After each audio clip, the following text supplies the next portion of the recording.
sa bawat pagbalik ko ng pahina, bawat historya, bawat memorya, at bawat katagay humubog sa ating katauhan bilang Pilipino, Mama.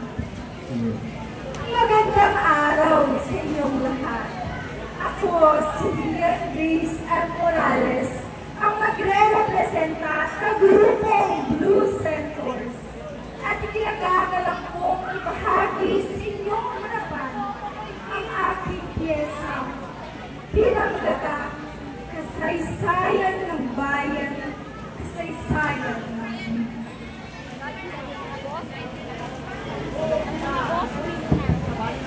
unang bahagi, 333 taon, sa kamay ng mga Kastilang sumakop sa ating bansa. Pinilit tayong talikuran ng sariling kultura. Dalawang pipi, di may bungang pilig ang sariling wika. Ang mga saklap na, hindi ba? Ngunit, sa halip na tanggapin, palalang ito. Pero ang mga namulat at pilit na lumaban ng mga magigiting, mga dirigma, at manadalas ang isip na watata. Pinaglaban nila. Oo, pinaglaban nila. Hindi lang ang kalayaan, kundi pati ang katauhan natin. Pilit na tinakpan. Sunod na pahina. Nakalaya nga, sumunod naman ang mga kano sa kanila. 48 taong pagmamanipula. Pagmamanipula, pamuhay sa maling akala. Kalayaan daw. Pero di lang nakatapos pa rin ang kapalaran. Binago lang ang amo eh. Pero, pareho motibo. Sunod na mahina na naman, mga hapon na lumang biglaan ang galat hindi mayapa. Halos 3 taon. Oo, 3 taon. Hindi man lang nakatapos-tapos sa gobyernong ito. Dusa na sobra pa. Oo, sobra na. Ang ginawa nila.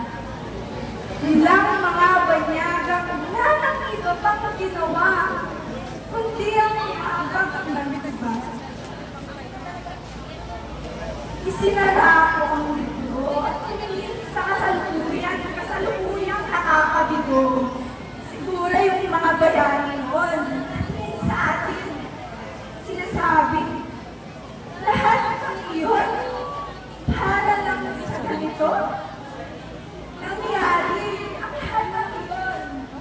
Pananako, pagnahilig, pagpapako sa lignadan ng aking laki, binura ang pangalan. Layutan ng tulog na hindi akin. Pero ngayon, maririnig mo sa paligid. Hi, hello. Hello. Hi. Sorry, I don't know it. Mas cool daw mag-English. Mas smart? Mas Mas elite? elite? Pero, kailan pa naging basahan ng talino ang pagkalimot sa sariling wika pagkatao? Tama na! Igil na! Ipagkat tayo'y malaya na ay papakampat na. Papakampat na ng hayaan ang Pilipino at katutubong wika na mawala. Pagkos kinain natin, mahalin natin, ipagmalaki natin ang sarili natin. Ilocano, Waray, Cebuano, Bicolano, Ilonggo, at marami pang iba. Huwag natin hayaang mamatay ang mga salitang nagdugtong sa atin noon. Mga salitang naging kulay sa payapa at nakakaisa. Huwag natin hayaang mapatin ang sinulit ng ating pagkakakilan. Dahil kapag nawala ang ating wika, para na rin